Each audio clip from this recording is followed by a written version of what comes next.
Hola chicos, chicas, fíjense bien, ahora vamos a estar trabajando ya en la recta final de estos temas que vamos a ver en el semestre, con lo que compete a la elaboración del informe psicológico, del reporte psicológico. Antes que nada me gustaría puntualizarles que una de las principales herramientas que tenemos los psicólogos pues es la evaluación, y todos estos procesos se ven reflejados dentro de un informe psicológico, es decir, trabajamos ahorita todo un semestre para llegar a este producto final que es el que integra todo lo que hemos visto y revisado hasta el momento. Entonces, el informe de reporte psicológico tiene características. Una de ellas es que debe de servirle al usuario para el que está dirigido. Es entonces que si tú se lo diriges a un profesional, a un colega, pues tiene que tener las características de, de tecnicismos adecuadas para un profesional. Si el informe psicológico se lo vas a dar a un padre de familia, este debe ser redactado pensado en un padre de familia, de manera que sea sencillo, claro, fácil de entender y que cumpla su función principal, que es la de comunicar los resultados de la evaluación misma. Entonces, partiendo de eso, pues vamos a ver qué es lo que se ocupa para hacer un buen informe psicológico.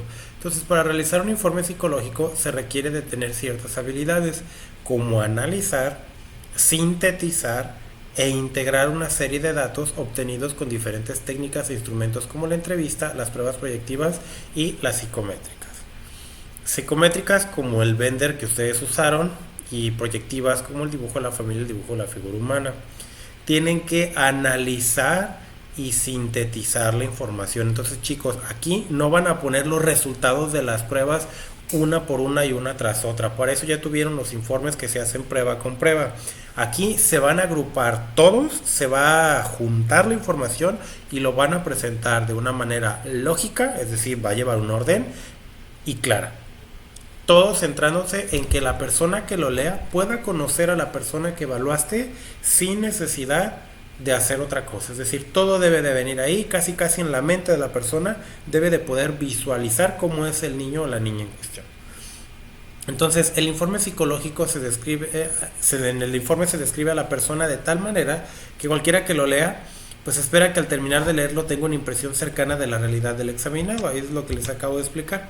Entonces, antes de redactar el informe, se debe de formar un todo coherente con los datos obtenidos para que se presente un cuadro comprensivo de la persona que evalúa. Para eso yo les voy a pedir que hagan un ejercicio ahí en su casa y abran los documentos de todo lo que tienen hasta ahorita, sobre todo los resultados de las pruebas. Pues tienen los resultados de las pruebas y las entrevistas.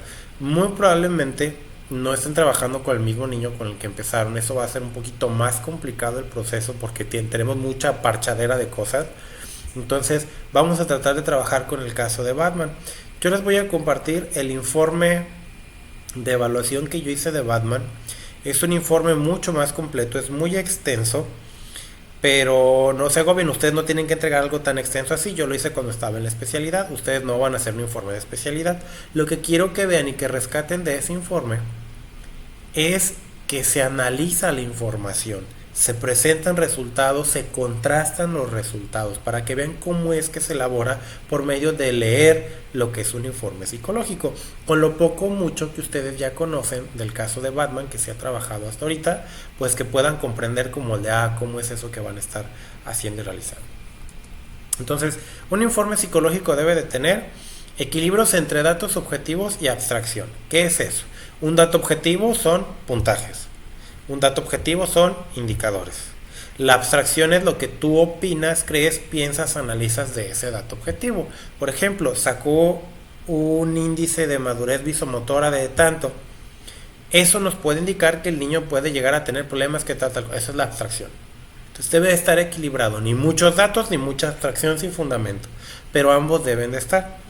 Debe de haber modulación, no debe de ser exagerado o cargado hacia lo positivo o negativo. Es que el niño tiene problemas de esto, problemas. No, debe de estar equilibrado. El niño es capaz de esto y se le dificulta esto. El niño es capaz de esto otro y también puede hacer esto. Eso es equilibrar. Debe de ser asertivo y modesto. Por ejemplo, eviten poner es que tiene muchísimas problemas en su casa. Muchísimos, ese es un barbarismo casi casi que nos exagera las cosas. Y debe de ser como muy claro. Tampoco vamos a ponerle el niño es excelente en esto otro. Debe de ser Claro, solamente la información que tú necesites, repito, para cubrir el primer objetivo que les decía al principio, que es el de que la persona que lo lea tenga la comprensión y conozca a la persona indicada. Entonces debe de interesarle al lector. Claro que hay que presentar los resultados por los cuales pues, te están pidiendo que evalúes al niño. Al final de cuentas, pues eso es lo que le interesa a las personas. Muchos de ellos solamente se van a leer el diagnóstico y las recomendaciones. Muchos ni leen las recomendaciones, solamente se centran en el diagnóstico, que es lo que les importa. Entonces tengan muchísimo cuidado con lo que escriben en sus informes. Debe de ejemplificar, o sea, pongan ejemplos de la conducta observada en el niño en las ejecuciones que tiene. Y se debe de discutir cada una de las partes del informe. O sea, esa información que viene entre el equilibrio de los objetos y la abstracción, ¿qué onda con el niño? Se debe de discutir. Y debe de facilitar el proceso de toma de decisión. Entonces, los datos, las cosas que yo voy a poner, me van a permitir a mi psicólogo o psicóloga hacer un buen plan de trabajo, un buen programa de intervención. Que vamos a tener que prescindir de este trabajo a nivel del plan de intervención por las circunstancias en las que estamos, pero yo les voy a compartir varios informes que tengo por ahí ya elaborados donde se ven estas características de la intervención. Yo me comprometo con ustedes a que si están de acuerdo, si ustedes quieren disponer de su tiempo, yo les puedo compartir todo lo que compete con la propuesta de intervención. El siguiente semestre vamos a ver y trabajar, no sé si yo les voy a dar clases en esa materia de intervención, intervención psicológica de la infancia, donde van a poner ahora a practicar lo evaluado con esto, pero ya a nivel de hacer algo. Entonces, si a ustedes les interesa, nada más comenten, díganme y con mucho gusto buscamos la manera, ya sea que les grabe otro video o cuando ya retomemos las actividades presenciales, nos ponemos de acuerdo con quienes gusten en un horario y podemos ver esa parte de manera presencial, o buscamos la manera, les comparto material, bibliografía, todo para tratar de equilibrar esa parte que desde mi punto de vista sí va a hacer falta. Pero bueno, tenemos que apegarnos mucho al plan de trabajo que ya se les va a compartir y que ustedes puedan pues seguir en sintonía con esto, ¿no? Entonces, el informe es descriptivo y debe de incluir recomendaciones para las cuales es conveniente tomar en cuenta los intereses y necesidades del examinado y de la sociedad. En el caso del niño, pues ha de entenderse que el motivo de consulta y los motivos e intereses de los adultos, porque muchas veces te llevan al niño por algo que al niño pues ni idea ni en cuenta de que tiene un problema, entre comillas, o resulta ser que él ocupa una cosa y los papás quieren otra. Entonces debe de ser como equilibrado en esos aspectos, ¿no? ¿Qué debe de influir el informe?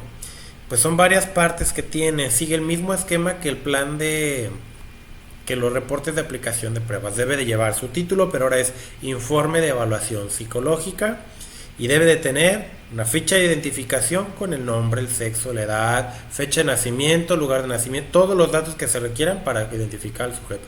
Ya los tienen ustedes ahí. Seguimos en la lógica de que por confidencialidad vamos a solamente colocar ciertos datos y los otros los vamos a medir. Luego de la ficha de identificación, aquí no se lo puse, no sé por qué, pero lleva el motivo de consulta. ¿Cuál es el motivo de consulta? En este caso pues le vamos a poner con fines académicos. Cuando no, se le pone tal cual, por lo cual te lo llevan. El niño lo traen los papás porque pega mucho. Traten de usar las palabras que les da el papá o la persona con la que se los lleva, porque si no va a parecer más diagnóstico que motivo de consulta. Es que el niño presenta signos de enuresis. Eso parece ser más diagnóstico, repito, como está redactado. Póngale así: llega a consulta porque el papá menciona que el niño se hace pipí todas las noches. Así tal cual es un motivo de consulta. Luego del motivo de consulta, agréguenle por ahí sobre todo en la ficha de identificación, un elemento que diga periodo de evaluación, donde pongan ustedes desde el día 1 que tuvieron el primer contacto con el papá hasta el último día que le evaluaron.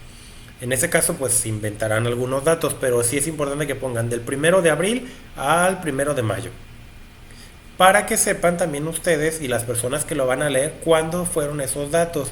Un informe de evaluación psicológica tiene fecha de vencimiento, no de manera así tal cual que le pongas este informe vence el tal día, no. Pero si tú ves que un informe te lo entregan y tiene 3 años, se ocupa hacer algo nuevo.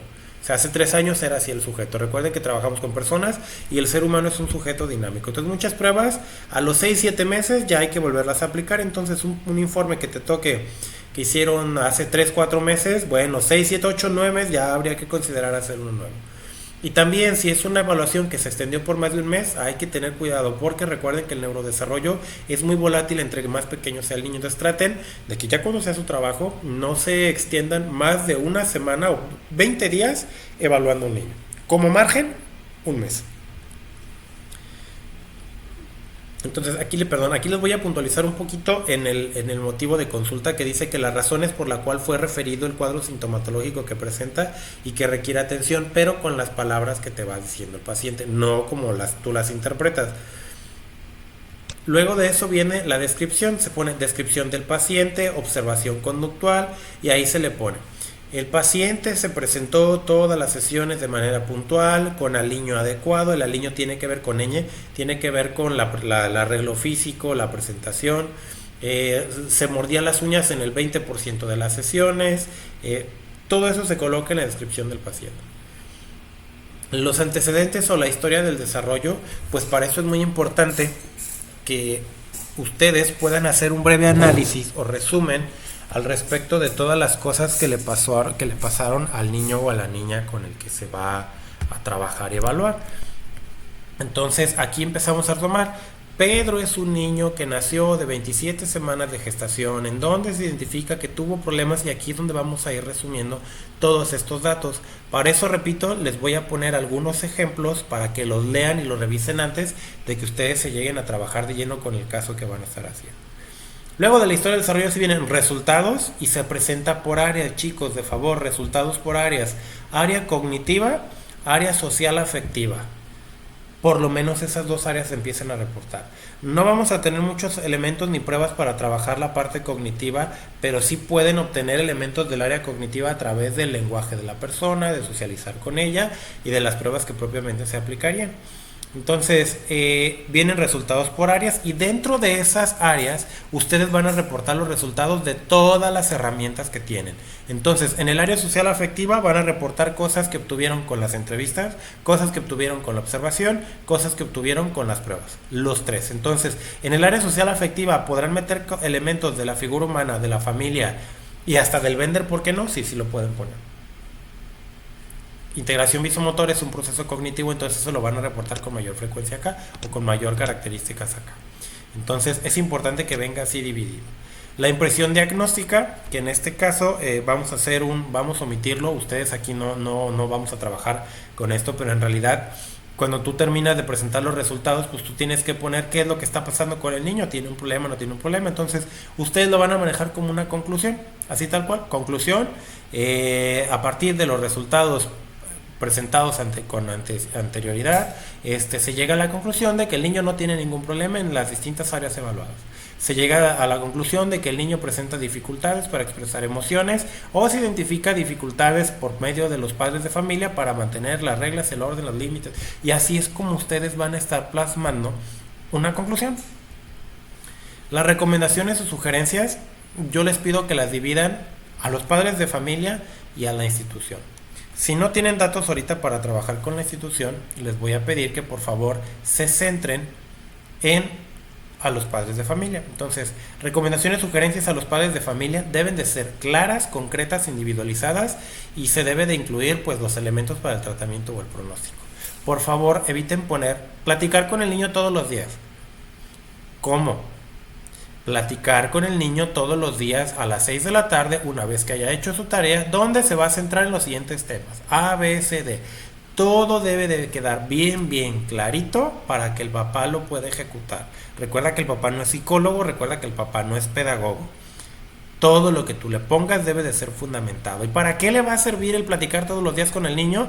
Porque tú identificas que hay un problema, que bla bla, y que con eso se cura, que con eso se trabaja. ¿Sale? Es bien importante que lo hagan. ¿Cómo vas a saber eso? Necesitan empezar a buscar información respecto a los casos que les lleguen.